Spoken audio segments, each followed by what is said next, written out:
paper magic will survive like the heat death of the universe, and will... Oh, it's a smuggler's copter. Would you like to crew this? And then it crashes because they don't understand arithmetic. All your cards belong to me. 2 minutes into macing him in the eyeballs, I switched to pepper spray. He's like, it's all right, refreshing. And went back to the mace. Magic is dying. I'm done. Selling everything. I might be a hoarder. And yes, I don't have the crayons or glue to explain this to you right now. What, are you gonna die twice? Oil will be worthless before magic cards will. well, okay, Dr. Man. That's Mr. Dr. Professor Jason. Imagine, if you will, you are inside one of Italian America's, greatest dining establishments. You're there with two of your dearest compatriots. It is close to closing, and you're running a little bit too late. You feel like you have to tip the waiter a little bit more because of how late you showed up to the restaurant.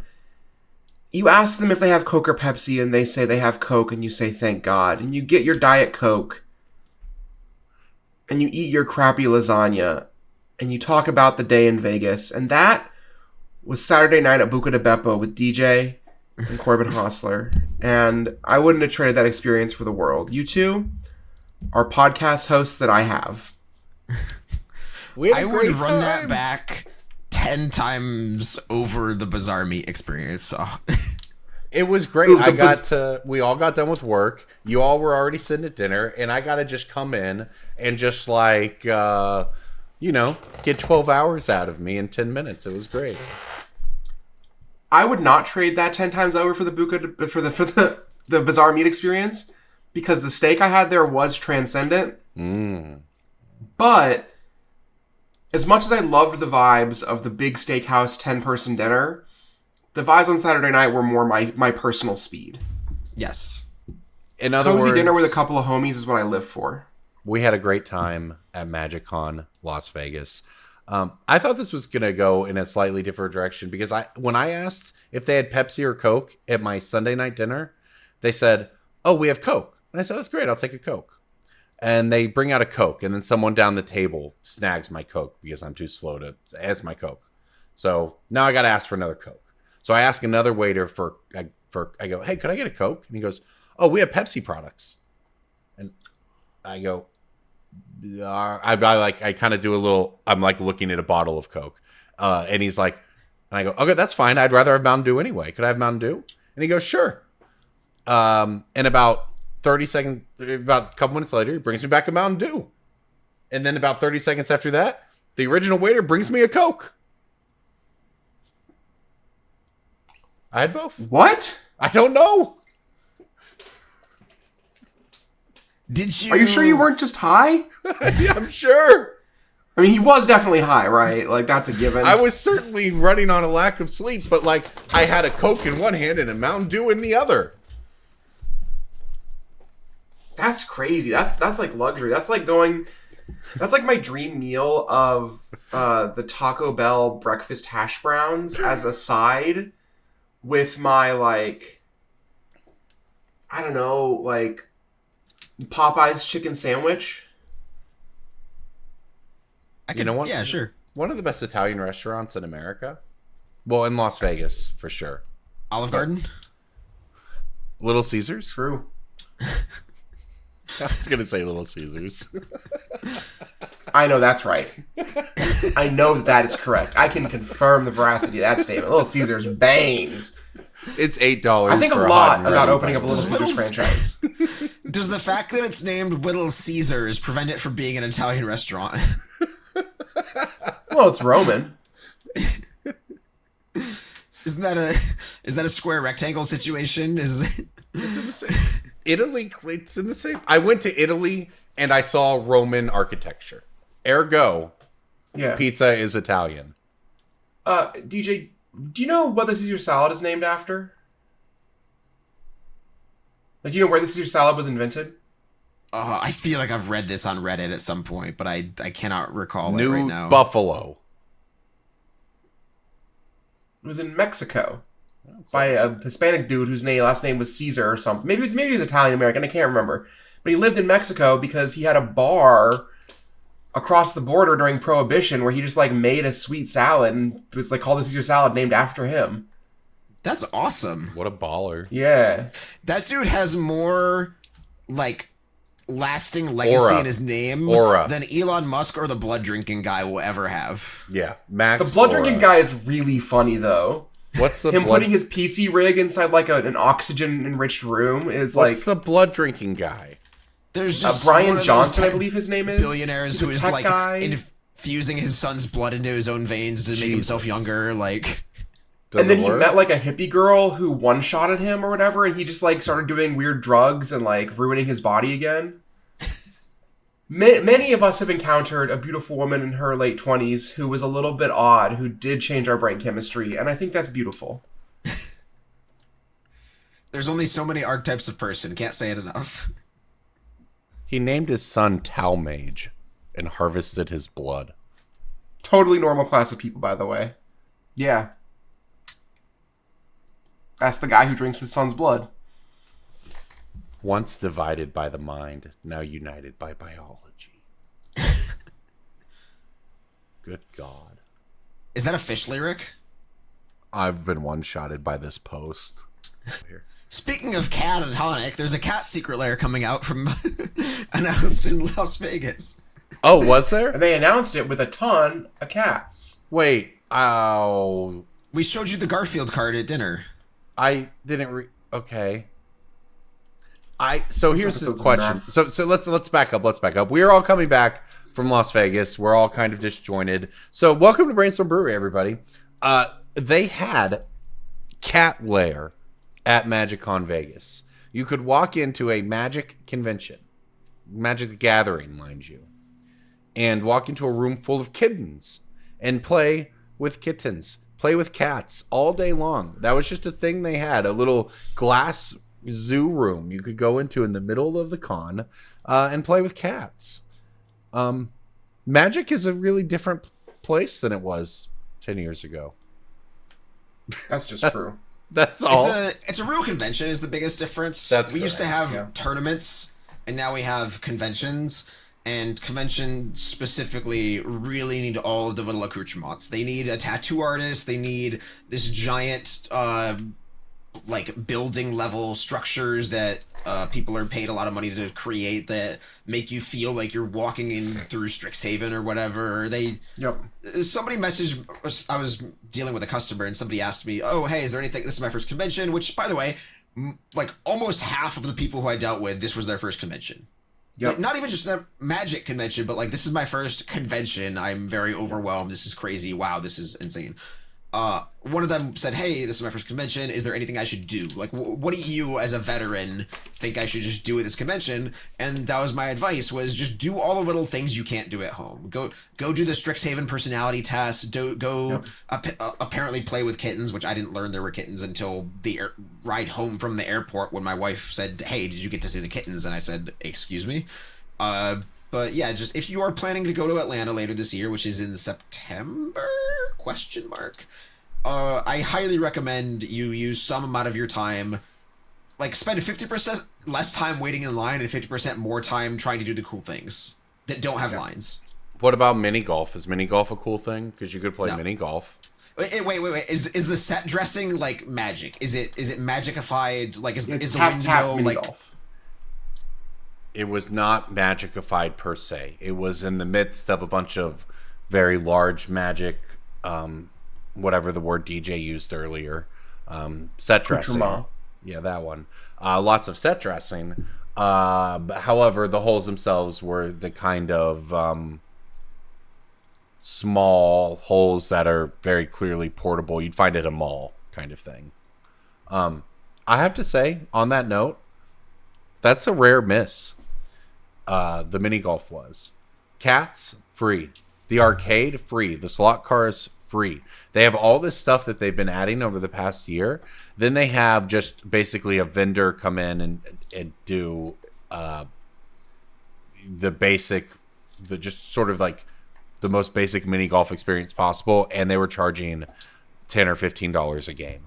And it was That's like lame. nine holes. Yeah. Ooh, that's tough. Everything's been free at these conventions on those kind of things. Like all the, that like the Red Bull Tavern was giving out. Like activations as they would be called in the industry. That one seemed like kind of a miss. But I know that I walked over. They had it set up when you walk into this massive banner underneath it. You go through and you just sort of enter this newly renovated convention hall. And on one side, they had the playroom, which was all of the Commander, a lot of the Commander, I think, all of the ticketed play events, all of the competitive events, the Pro Tour. And then on the other, much larger side, they had all of the convention, the vendors, the all of the non, and by vendors, we don't necessarily mean card vendors. We don't even necessarily mean sleeve vendors. Like, there's everything at these conventions now, and it's only growing. The types of booths. I know. Shout out to Kesco, our friend Alex Kessler. They had a booth for their toy company there, and it did well. Obviously, he's a lot of overlap with Magic, but it was just huge. And I walked in there at one point, and there were people shouting as they were holding up giant signs because they were divided up into teams on lore about the different college houses of Strixhaven. The game nights was huge, right? That's become just it's truly when you see it in person, it truly becomes Magic. It truly has become Magic's critical role. It's just wild where all of that stuff is at. There were 24,000 tickets sold. If you add in people who were there for work, you can say there were 25,000 people there. The largest Magic event in history. So, pretty nuts. I think for me, one of the most telling customer interactions that I had multiple times was the number of people who said they were basically just there to go shopping. I asked, like, what have you been up to this weekend? And they were all just like, oh, I've mostly just been walking around the vendor hall buying stuff. And they showed me some of the things they bought. Like, they're all new. They're all new. And they are new and they like spending money, which is something you can't say about Magic players. Listen, I love Magic players. I've been one myself. One of the worst things about me, really. But Magic fans are customers. And I like that. Yeah, and there's just, we all hit a phase when we were new to Magic, when we would spend money, but people don't have a closet full of playmats. They don't have this stuff. Jesus Christ, JJ, put that one up on screen, please. If you're watching Brainstorm Brewery on YouTube, and you really should be, DJ, you should post that one in our Patreon Discord, which you get by patreon.com/BSB, of course. You should post that one with no context as a preview for the episode. I had a vision. I don't consider myself an artist often, but sometimes the muse hits you, like. Well, you're doing better than at least one artist. Oh wow. Is that the transition? That's the best transition you've done. Old Danny F in some hot water. Do we want to talk about this? Yes, we should. 100%. It's so Corbin, you set it up and I'll knock him down. Yeah, okay? yeah. So Dan Frazier, for those who don't know, is one of the most iconic Magic artists there could possibly be. He has, of course, done the most famous art in all of Magic, and that is why Wizards of the Coast. That's not true. I think the Moxen are right behind Black Lotus and Chris Roach's but sure. I apologize. Some of is correct there. Yeah. Some of the most famous artwork in the game. That is why he was given the ability to do the One Ring for the upcoming The Hobbit set. It is a reprint of the One Ring. Now, something you need to know is that Dan Frazier is 80 years old. The One Ring gets shown at the preview panel on MagicCon on Friday. It's going to be a box topper for The Hobbit later this year. It is a massive reprint because the card is whatever, $80 or so on. It could not possibly be more of the point of what they were going for here. It is, and within about an hour, yeah. the internet deciphers that this art is plagiarized. What happened is the original one of the arts for the One Ring from the first printings was just simply taken, very crudely cut out in Photoshop, flipped, and just stuck onto the new one. And that's the initial thing that happened. Then someone who sells on behalf of Dan, sells his arts and prints and so on to people, made a comment publicly on social media. All of these people are at MagicCon, by the way. Makes a post publicly that this must be Wizards' fault. I can't wait to get home and see what Dan submitted them, because there's no way that this is our mistake, basically.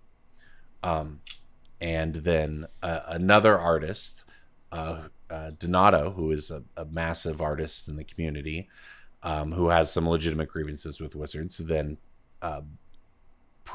signal boosts this whole thing, so it reaches a whole new audience. Then the next shoe to drop, while people are spinning up conspiracies for what could have happened here because Dan couldn't have done this, there becomes a joint statement from Wizards of the Coast and Dan Frazier saying that, without getting too into the specifics because they didn't, Dan says, this was my mistake, this happened, I'm sorry. Wizards says, we should have caught this, that was our mistake, it is inexcusable that this made it through, however it happened. That's our mistake.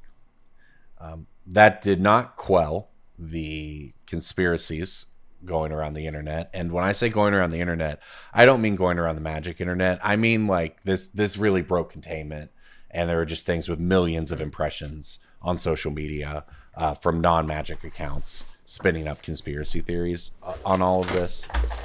Fast forward 24 hours, the agent and Donato both sort of backtrack and say this was Dan's mistake. Dan issues another statement saying this was my mistake, I did this, and that is where we are at now. One of the most important things for me in this is Donato's second statement, which is,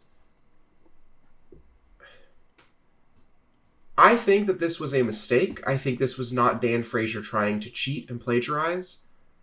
I think this was someone who was trying to operate in a digital art space and ended up tracing something. I think it was reference material being unfortunately applied.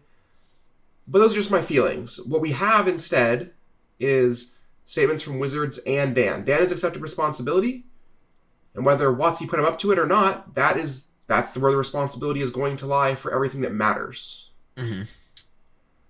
And Donato stepping up for Dan's reputation, I think, is really valuable. But the agent going rogue is insane to me.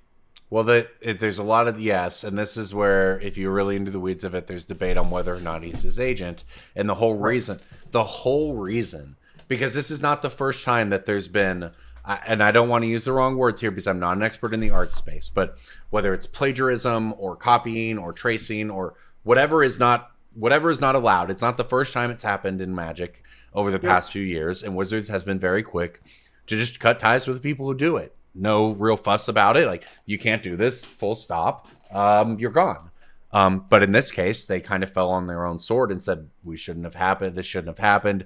People make mistakes. We value Dan Frazier, and it's because of his place in the game. And I'm sure this is the retirement of Dan Frazier.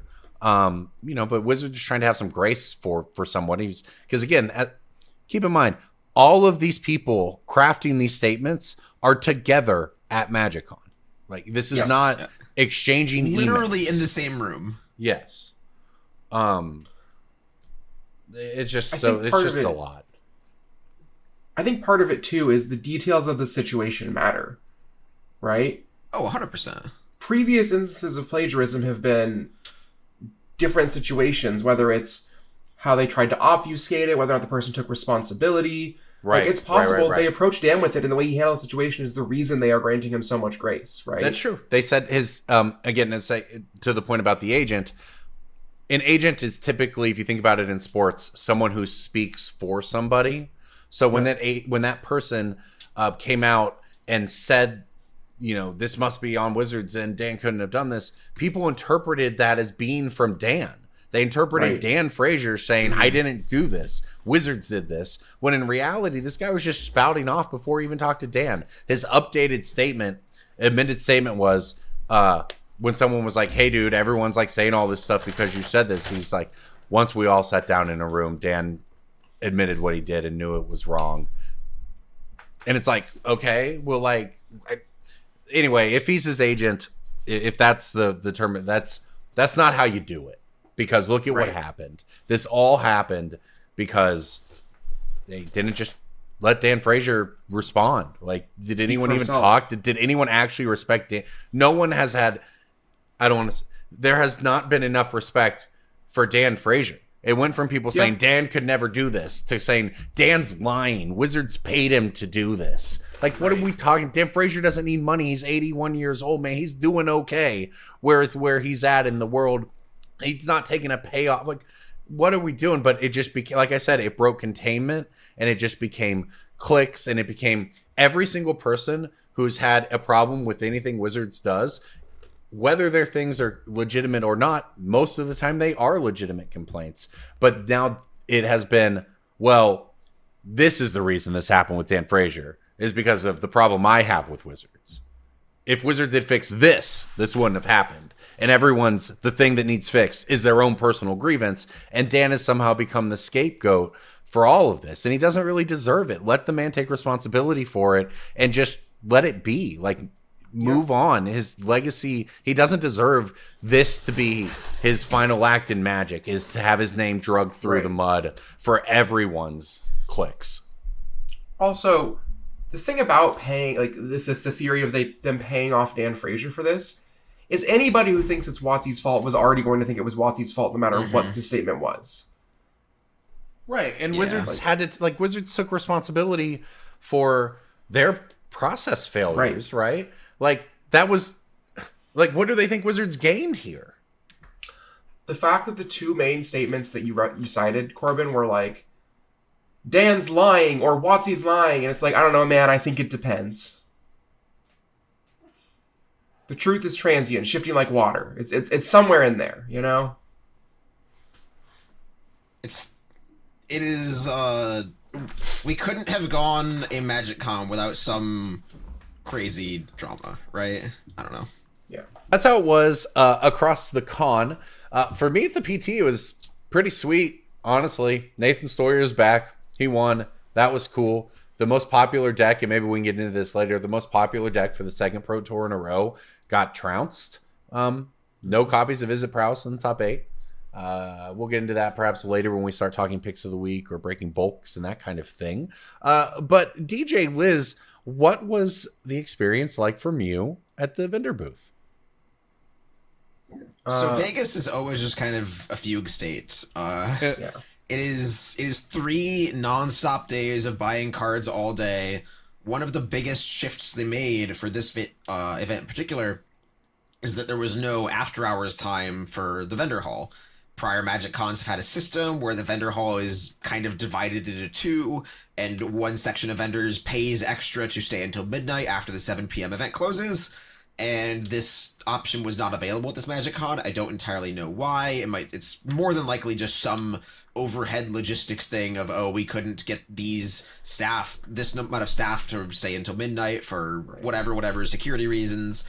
But it is probably one of the biggest issues from a profitability standpoint for us. I mean, the event was profitable, don't get me wrong. Anybody who knew what they were doing in this event from a vendor hall standpoint made a lot of money, or they should have made a lot of money. One of the craziest events I've ever worked, the only contender being last year's Final Fantasy Vegas, and this was arguably busier, at least from a amount of time spent in line perspective. We, Liz and I worked next to each other all weekend. We had a 3 hour line the entire time, except for a couple hours on Sunday when the line was like just constantly ebbing and flowing from like a few people at the end of the event with smaller deals.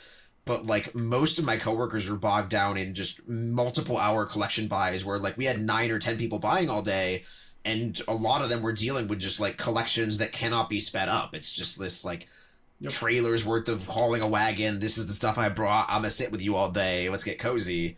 I in particular had the specific job of dealing with fast lane stuff, of like buying collection tracker lists or buying express lane of like, hey, do you have only a few cards, 10 cards? Yeah, let's get you out of line. Like, so I had a slightly different experience than everyone else, but like, is that common? Does every booth do that? No. It's very smart. Yeah, not every booth has the staff to do it. Again, like DJ said, we had 10 buyers, 9 or 10, I think. I can't imagine there are many booths in the room that had that many. Yeah, I know there are some people who do the express lane thing of 10 or fewer cards. From what I have heard through my interactions with customers is like, I've definitely heard some people like, oh, I've never had anybody do this before. Like, I've never had anybody ask for an email of my list, because that was the best one to use nowadays is Mana Box. TCG Player ruined their app, but if you have a Mana Box file, it's just send it to my email on this laptop here, and I'll look at the data, get you sorted out, get you paid very quickly. You did more work, you get more money. That is typically the sweet spot middle ground I recommend players who are trying to like navigate this. Oh, I don't want to just dump all my cards for very low value, and I also don't want to mail a bunch of envelopes out, make a TCG Player store. Just make a data set, make it cozy for me, and I'll make it cozy for you. We were doing some of the math afterwards in the aftermath of the event, and I think we saved people like literal hundreds of hours of waiting in line. Like, if you brought your list, you saved a couple, like maybe 1 to 2 hours per person. And based on the number of deals I had throughout the weekend, that is like literal hundreds of hours of human time spent in line. I overheard a story about another vendor who had a 4-player commander game going on in their line, which is incredibly funny to me. That's insane. Like, if you're gonna have to wait a couple hours, might as well get some of the people around you. I guess so. Pull your phone, start playing Arena. Sure, there's a lot of. Well, you know what? The Arena Direct was going on for collector boxes. I did deal with a customer who was in that. Like, they were like, oh shit, they're like dealing with me while they had their phone out playing Arena. And like, they came out to the building like, hey, are you winning? No, not really. Sorry, it's the Arena Direct. I didn't think I'd get out of line so quickly. And it was fine. I don't mind. Like, this is clearly I'm a RuneScape player. Happy to multitask. Like, go get your XP, go get your win. Like, we can do both. We're adults. But it has become encouraged on the coverage team to play in the Arena Direct while covering the Pro Tour. Encouraged? Did you play? Gets you engaged with the game. Not like obviously at the detriment of your work, but like people are going and grinding that thing at night, and everyone comes back and reports on how many they get. I tried to update Arena on my laptop, and it got so hot that it burned my finger, and then it turned off. So laptop too old, fingers too fat. Typical Corbin story. It makes me sad because the good ones are always on Pro Tour weekend. And yes, when my boss asked me at dinner, Corbin, how many boxes did you win this weekend? I was like, excuse me, sir, I was working. It was a trick question. But yes, that's become a thing. The good ones are during the Pro Tour, which is great. That's the way it should be, because you can put the Pro Tour on one screen, play in the Arena Direct on the other. That's when you can get your Strixhaven Collector booster boxes. The Arena Directs that seem to happen when I'm available to play in them are like, I'm trying to think. I don't know. They do some Japanese Bloomborough play booster boxes. And maybe that's even good financially. I don't know. But like, I want to play for collector boxes. Sure. That's me. But also those, I played in a couple of them when they were quote unquote good EV. They have to be the most profitable thing Arena does. Yeah. Oh yeah. Oh, it's just people who aren't that good firing 50 bullets into not winning. Well, and like, I see very good players posting about them, and they are making money, right? Let's say they'll be like, I had a 60% win rate and I won, 4 boxes out of 18 tries or whatever, right? And it's like, they're going to make money because, yeah, they could make $1,500 when they sell those boxes. They didn't spend that much to get into it, but they did still spend $800 or something. Well, Corbin, I know people who are like, yeah, I had 10 tries and I won 8 boxes, and those people are crushing it. No, that's my. I'm just saying, Arena is making so much money. Yeah. Yeah. The amount of it's sort of like when Wizards can release a secret lair and just watch number go up by X million dollars in X hours. It's like that. All right. Well, that's Vegas. I'm sure we'll have more to say on that in the weeks and months and years to come. Now it's time for Breaking Bulk. Breaking Bulk time. Y'all are gonna get my Breaking Bulk. You're not gonna hate it. Oh, okay. You're not gonna get it, and you're gonna hate it because it's a Teenage Mutant Ninja Turtles Gold Mythic Rare. Turtles in Time. No, it's blue. Heroes in a half shell. That's what I was thinking of. Corbin thought he had it. He was so ready. Dark Leo and Shredder. No, that part's cool though. Raph and Mikey. That one's a rare, I'm pretty sure. Oh, that one's cool. This should be free. That's the most embarrassing part for you two. Gold Mythic. Yeah, there's like 3 cards. Because we all think about Ninja Turtles cards now that no one thought about. No, I liked the set and I haven't thought about it. Corbin, just take your L with grace. Wait, hold up. What gold mythics are in this set? No, don't cheat, Corbin. Don't cheat. I'm not. There's no cheating to be had. He's literally cheating. I'm not cheating. I have nothing. I take my win. Yeah. Wait.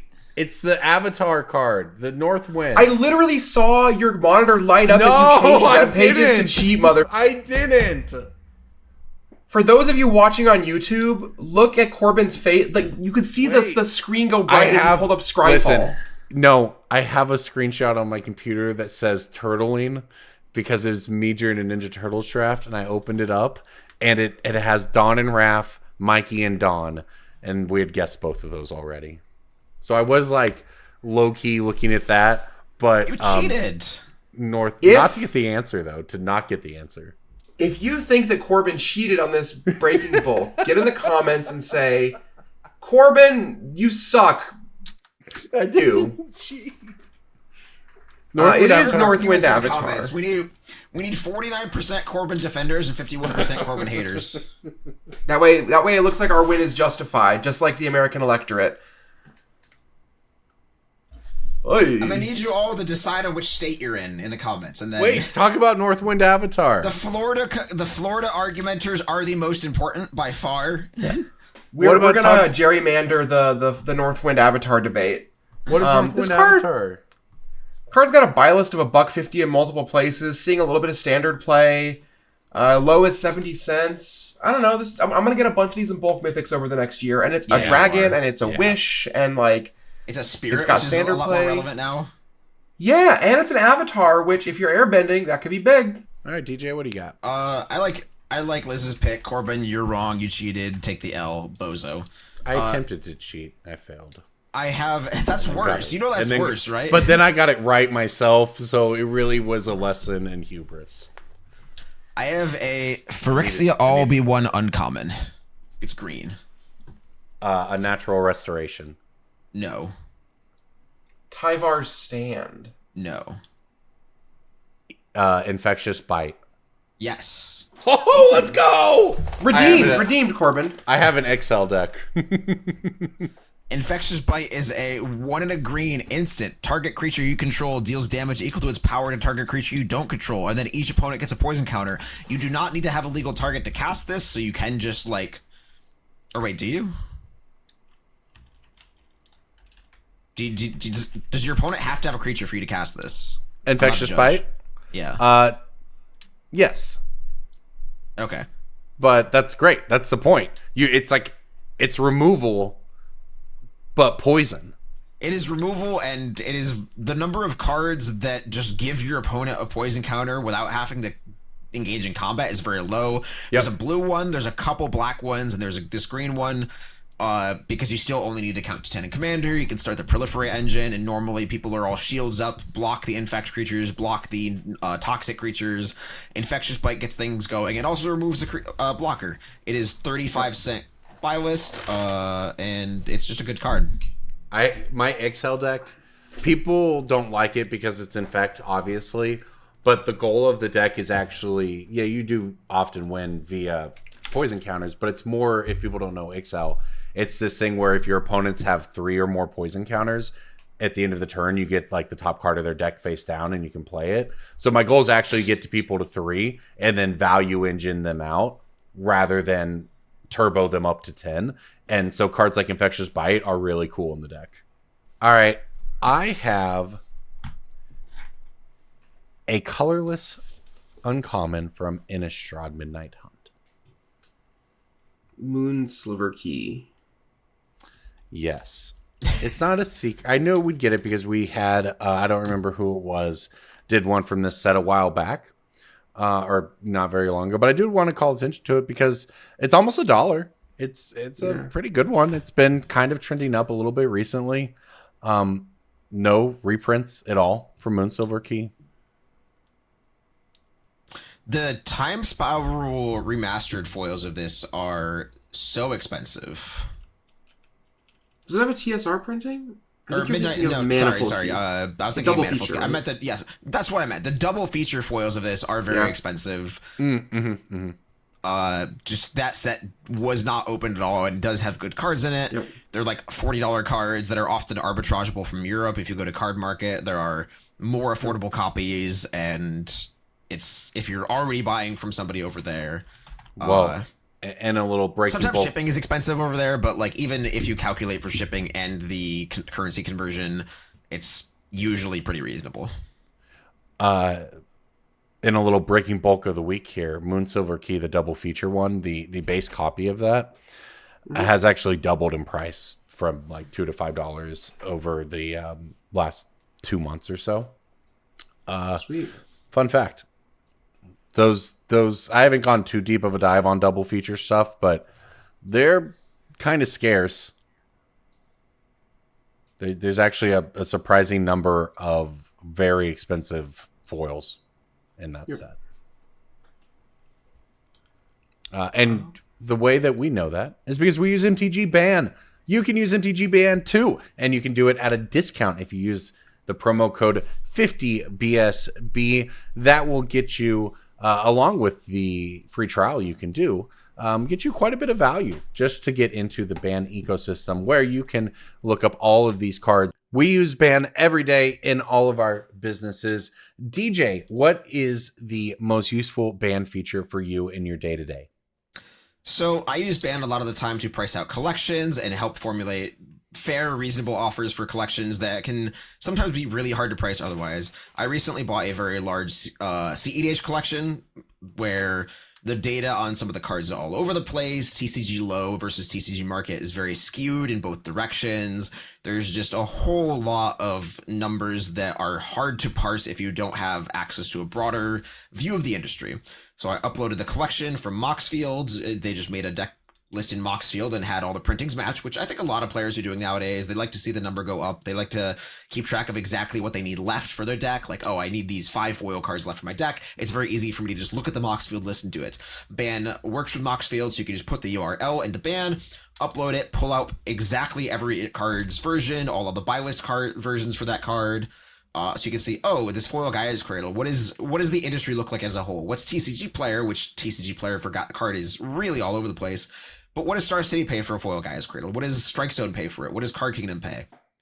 I was able to put this entire deck list into Ban, get all the numbers, look at all of the different data, like, oh, Smothering Tide Confetti Foil is like $1,500 TCG load. That doesn't sound right. Oh, I can just click this button on Ban, go to the TCG Player page for the card, look at completed listings. I don't have to type in anything. It's just really easy copy and paste. And so I was able to make a real offer on the card instead of going one by one of like, okay, what is Cradle? Okay, what is Judge Survival? Okay, what is Mox Diamond? What is Candelabra TCG Player? And it's just an all-in-one tool. I would happily pay several... the most I've ever paid for Ban is $150 a month. And spoiler alert, they are generous enough to sponsor us now, so I don't have to. But I was paying for Ban for a full 4 years before we got them to sponsor us. So that is my earnest and honest pitch about how much I actually use the product and service that I'm pitching. All right. And I have a pitch for you as well. Wait. They do have different tier levels. You can pay as little as $30 a month, I believe. And so you use the free week from us, and then you get a 50% off discount with Ban. So All right, so I can give a bit of a Pro Tour update for, those of you out there who are perverts enough to follow Standard. There was some concern going into the event that with the printing of Flow State, which is the new $5 uncommon from Secrets of Strixhaven that goes in all the blue-red spells decks that are just everywhere across the format, that we were going to have another run back of last year's sort of Vivi blue-red nightmare. And then there was 30% Is It Prowess registered for the tournament. And then it really seemed like that might be the case. Fast forward 48 hours, and we were watching 2 green-white landfall decks that are pretty substantially different than landfall looked a month and a half ago playing, and there were 0 Is It Prowess decks in the entire top 8. It had a sub 50% win rate. Honestly, this is the second Pro Tour in a row where the top deck has kind of gotten trounced, which is great. It means that Magic Standard has been in a very good place. We have been on a 6-month, it's 6 months now, because this event counts as a good one because it was pretty excellent, dating back to the World Championship, an excellent 6-month run of Standard. So we were concerned maybe a little bit. The power level of decks in Standard now. Seeing people being able to reliably kill on turn 3 or 4 if you don't have interaction. It's like, oh, that's what Modern was. And it's 2016 Modern.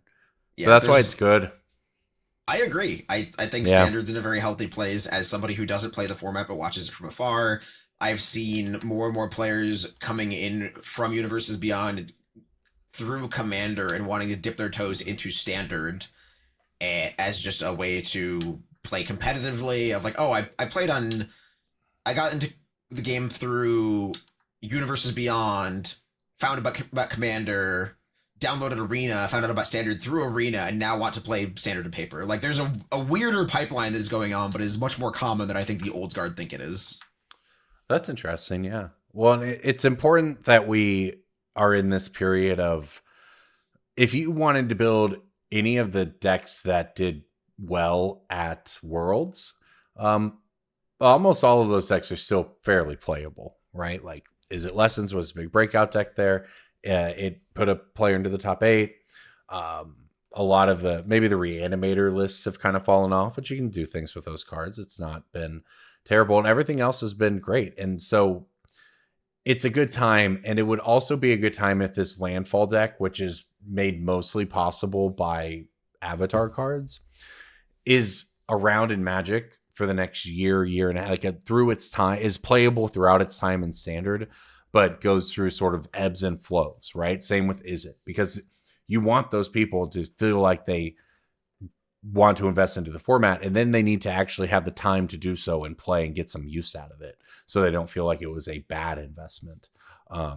So that's why we talk about things like bans hurting or whatever. And I was kind of the opinion that maybe we could have used the Storm Chasers talent ban.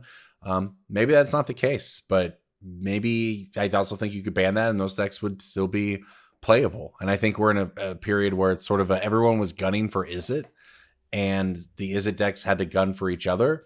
And the way they did that was by going bigger and bigger. The way one pro put it to me is they went from playing the 1-drop Prowess Otters to playing Drake Catchers, which are 2 mana, to playing Eddie Merc Crabs, which are the things you discount but cost 7 mana, right? They just kept going a little bigger to beat each other in the mirror, and that made it so the other decks could exploit them, and then the Is It Prowess wasn't even very good at the Pro Tour. That's sort of how a healthy Standard should work. So, hey, fingers crossed we keep it up.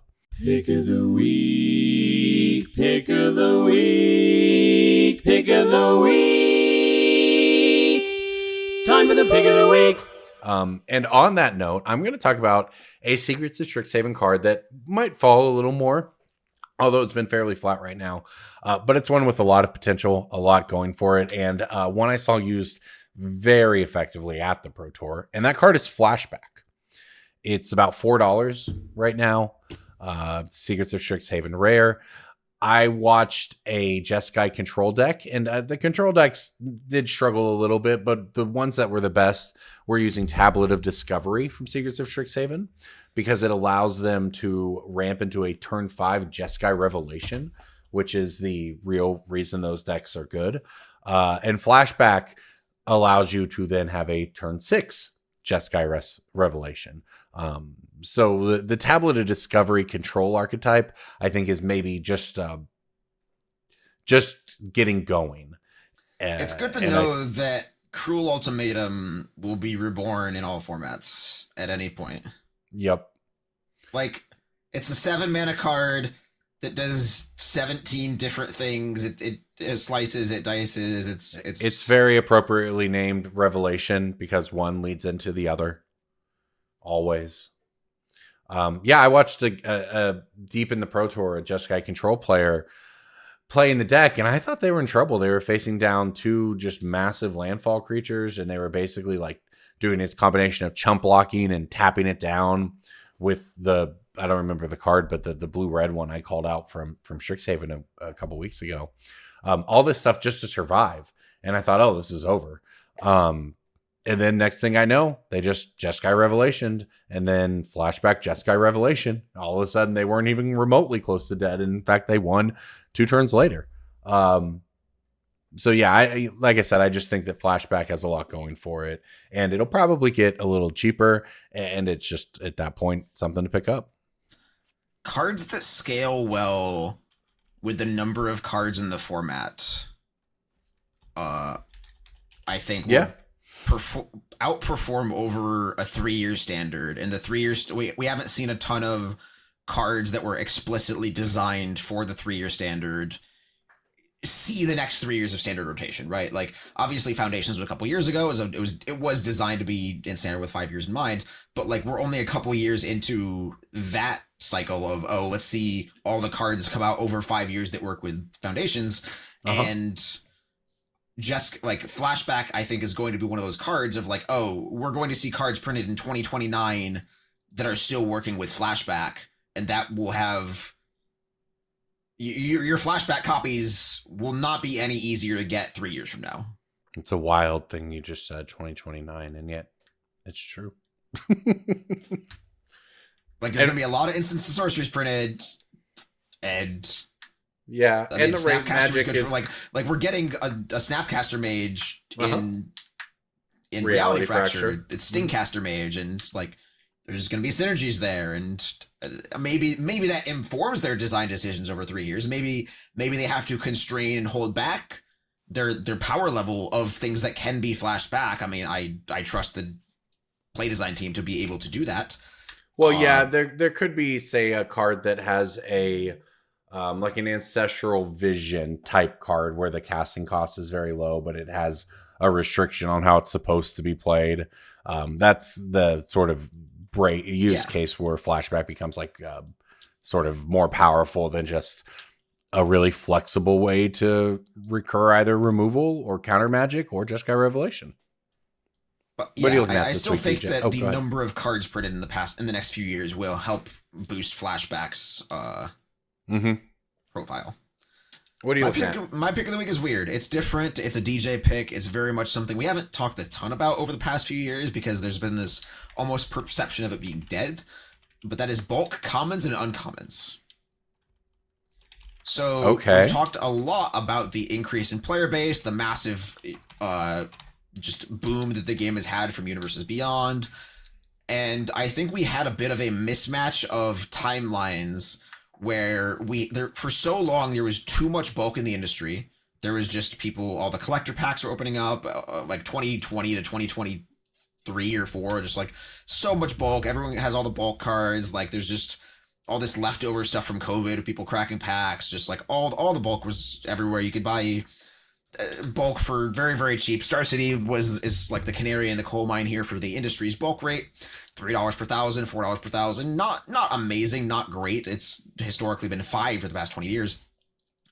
Star City is paying $7 per thousand on bulk commons and uncommons right now, which is shocking. That's more than ever, I think. That's shocking. Maybe there was a few times in places where they were paying more than that, but like, that's a very high number. And I've seen people in Discord servers paying upwards of $9 per thousand and offering to pay shipping on bulk commons and uncommons, which is expensive. Like, shipping a 4-0 is like $15-$20. And so I thought we were down to $2 to $3. Right, but just I think the sheer amount of invisible players Wow, who are that's just crazy. Who are just Magic players, Final Fantasy players, Fallouters, Warhammerers, who are just like, yeah, I want to buy a lot on Amazon or eBay or Walmart or something. Just this, Yeah, I you're want right. 5,000 cards to just play with and experiment You're right. with on the cheap. Maybe they don't want or can't afford a $500 Strixhaven collector box, but they just want a sheer volume of Magic history of like, yeah, just give me 5,000 units to build some decks with. I want to just flip through these and see what this 30-year long game has to offer. And so the bulk's been drying up, and so Star City is paying more on it. And I think more and more you're going to have locals who are trying to build these lots to service the players. And so if you have bulk commons and uncommons, I'm not saying you should be the one going out and buying these lots, but if you are the kind of player to accumulate bulk, I think you should be more aware of what it's worth. And if you have somebody offering $5 per 1,000, that's not the best number in the room anymore. I mean, Star Cities, it's hard to get it to them unless you travel to these events, but like you can point to these numbers and say, hey, I think I can get this. And like Magic is becoming Pokemon kind of in the grand scheme of things, with people caring less about the playability of the ultra high end cards, but people are caring more about the accessibility of the lower end cards too. And so if you have like just this big box of bulk in your closet, like if you're thinking of, oh, maybe I should get rid of that, maybe I should save some space in my closet, like you can get more for it now. That's good information, DJ. Great pick. And good to know. I was not aware of that.